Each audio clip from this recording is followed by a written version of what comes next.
leader. This is WCIA 3 News at 5. I'm going to assume that we're not going to amend the Constitution, and so the presidential term will remain fixed. But today, President Trump questioned whether the election date should be delayed. Good evening. I'm Jennifer Roscoe. A U of I professor says postponing it isn't so easy to do. WCIA 3's Jamie Mays is live in our newsroom. So, Jamie, is it possible to delay when people cast their ballots? My professor says it's possible to seriously delay it, but not likely for this presidential election. President Trump suggested delaying the general election in November.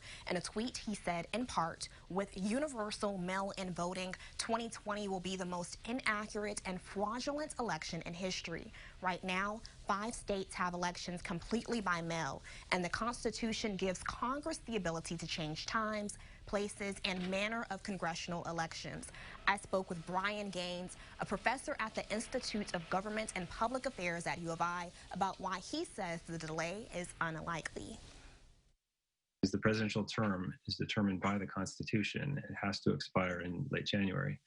So it's possible by statute to delay the election, but not very much because the presidential term ends in January.